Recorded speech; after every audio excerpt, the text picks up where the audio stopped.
All right. Good afternoon and happy Human Rights Day to everyone. You as well. Thank you. Youth Standing Up for Human Rights is the theme for this year's Human Rights Day. In an event that began a few minutes ago, the Secretary General said that throughout history and across the world, young people have been at the forefront of standing up for what is right. As someone who grew up under a dictatorship, he said, he's deeply inspired by the energy and passion young people bring to the struggle for human rights. The Secretary General reiterated that human rights are at the core of the United Nations and inform all of our work. He highlighted some of the challenges we currently face. Human rights violations, misogyny, and exclusion are widespread and systematic, he said. Inequality is growing, and hate speech is poisoning public debate. The climate crisis, urbanization, and endless conflict, he added, are denying millions of people their fundamental rights and freedoms. In her own message, Michelle Bachelet, the High Commissioner for Human Rights, said it is particularly fitting that this year we mark this day during the UN conference in Madrid to uphold climate justice. She added that the global climate emergency presents perhaps the most profound, planet-wide threat to human rights we have seen since World War II.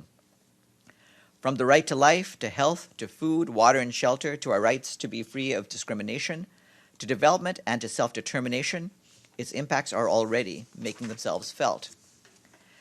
And just a reminder that the Secretary General will be heading back to the UN Climate Change Conference in Madrid. Tomorrow, he will take part in several events, including the high-level meeting of Caring for Climate, organized by the UN Global Compact, and the high-level event on global climate action. He will be there until the closing of the conference, which is scheduled to take place on Friday evening. And in Madrid, at the UN Climate Change Conference, COP25, 15 initiatives have been recognized by the UN Global Climate Action Awards. The award-winning projects range from an in-app program that's helped plant 122 million trees, to a women-led project that generates clean energy from the ocean, and Quebec's International Climate Finance Program, which is uniquely funded by the province's own carbon market. You can see the full list of winners on the UN Framework Convention for Climate Change website. In Jordan yesterday, the Deputy Secretary General, Amina Mohammed, visited a number of installations of the UN Relief and Works Agency for Palestine Refugees and received information about the agency's health program and services to Palestine refugees. She visited the Nusha Health Center in the north of Amman and the Nusha Elementary Girls' School, where she also engaged with a group of students representing the school parliament from that area. The Deputy Secretary General said that the role that UNRWA plays in ensuring that the protection and human development of Palestine refugees is a constant priority is remarkable. She said that quality health and education are key to any individual and societal well-being, and that is what she saw in the UNRWA facilities in Jordan. For the past few weeks, we've been telling you about the flooding that has been affecting many parts of Africa. Our humanitarian colleagues tell us that at least 170,000 people have been impacted by heavy rains in the Republic of Congo. That's Congo-Brazzaville. This includes some 30,000 refugees from the Central African Republic and the Democratic Republic of the Congo. The UN is supporting the government-led response efforts and has sent food, hygiene kits, and other urgently needed supplies by boat to the hardest-hit area. Meanwhile, in Ethiopia, some 140,000 people have been affected by flooding. The UN and our partners are supporting the government response, sending nearly 2,600 metric tons of food and supplies for thousands of households. Today, Miroslav Lajčák presented to the Secretary General the signed letter on the occasion of issuing the joint statement to supplement the 1993 Framework for Cooperation and Coordination between the United Nations Secretariat and the Organization for Security and Cooperation in Europe. Miroslav Lajčák presented the signed letter in his capacity as O.S.C.E. Chairman in office and on behalf of the Secretary General of the O.S.C.E., Thomas Graminger. The Secretary General and Mr. Lajčák reaffirmed commitments to continue to enhance the partnership between the United Nations Secretariat and the Organization for Security and Cooperation in Europe, answering the calls of the General Assembly and Security Council for closer partnership with regional organizations. In an op-ed published today, the Director General of the World Health Organization, Dr. Tedros Adhanom Ghebreyesus, said a man-made terror is keeping health workers awake at night in the Democratic Republic of the Congo. Dr. Tedros was in eastern DRC last week to follow up on the recent attacks against Ebola responders. He said health workers dedicated to helping their neighbors should not be confronted by such violence and fear. He's calling for increased security, effective dialogue at community level, and a clear demonstration of political will to protect humanitarian operations. And today, the World Health Organization marks the 40th anniversary of the signing of the Certificate of the Eradication of Smallpox. Smallpox was a terrible disease that had killed 30% of the people who contracted it, and it caused 300 million deaths between 1900 and 1978. In 1967, WHO had intensified its efforts through the Global Eradication Program. The last naturally occurring case of the disease had been detected in Somalia in 1977. 5 months after the signing of the Certificate of Eradication in December 1979, at the 33rd World Health Assembly, the WHO member states had declared the disease eradicated. Also on vaccines, the UN is helping the government of Bangladesh immunize more than 635,000 Rohingya refugees and people from the host community in Cox's Bazar against cholera.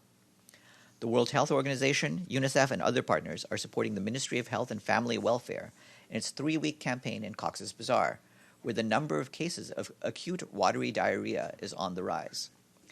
Both WHO and UNICEF have pre-positioned medical supplies to respond quickly to any cholera outbreak. More on this online. And I would like to flag that the first ever Global Refugee Forum is taking place between the 16th and 18th of December 2019 in Geneva. Hosted by UNHCR, the UN Refugee Agency, and the government of Switzerland, this global conference will be attended by leaders and ministers and is the first high-level gathering to follow up on the practical implementation of the Global Compact on Refugees, which was affirmed at the UN in New York 1 year ago. The aim of the forum is to give impetus towards achieving the Compact's objectives and to translate international solidarity into concrete action. More information on the forum is available online. And lastly, I wanted to say that there were some rumors that the Secretary General has made a decision on the appointment of his next personal envoy for Western Sahara. This is not true and baseless. The process to select the personal envoy for Western Sahara is ongoing. The Secretary General looks forward to appointing an envoy as soon as the process is completed. And that is it for me. Are there any questions? Yes, Ibtisam.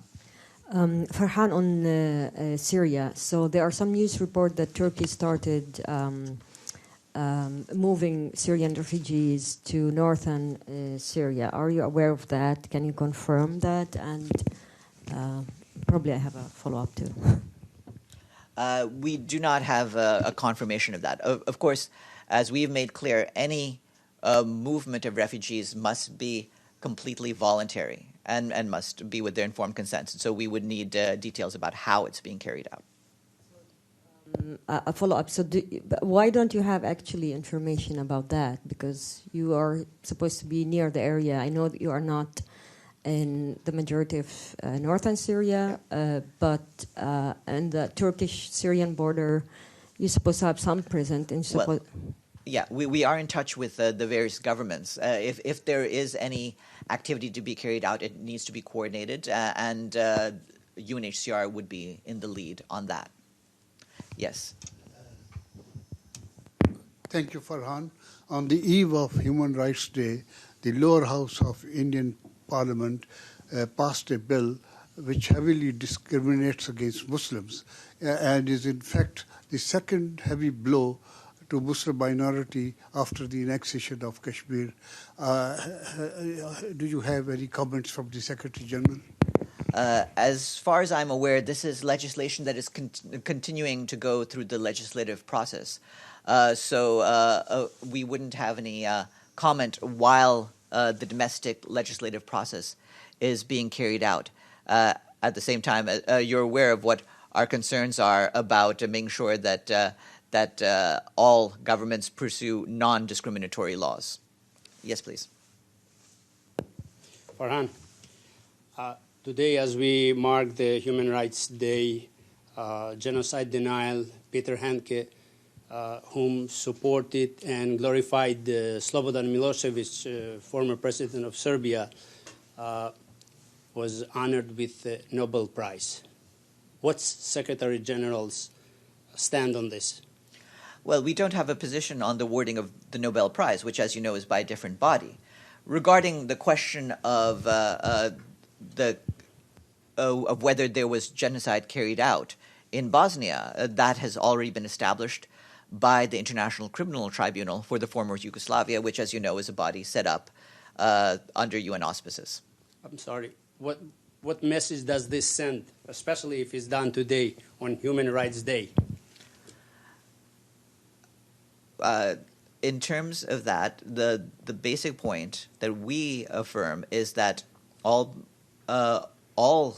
governments need to be cognizant of what the actual historical facts are. In this case, the fact that genocide occurred in Bosnia and Herzegovina, in particular in Srebrenica, is something that's been established, like I said, by the International Criminal Tribunal for the former Yugoslavia, and it's a matter of fact. Is it too much to ask to have a statement or stand from Secretary General on this issue? Like I said, we don't have a comment on the actions taken by other bodies. This is a question that you'd better pursue with the Nobel Prize Committee. Thank you. Yes, Edie. Thank you, Farhan. Does the Secretary General have any comment on the announcement by the Philippines President that he's ending martial law in the southern Philippines after 2 years? Well, this is something that we're a situation that we're monitoring. Of course, we welcome any signs that there will be any easing of the measures that have been put in place. Anything that opens up the space for greater freedoms and greater liberties on the ground is something we would appreciate. And with that, have a good afternoon, everyone.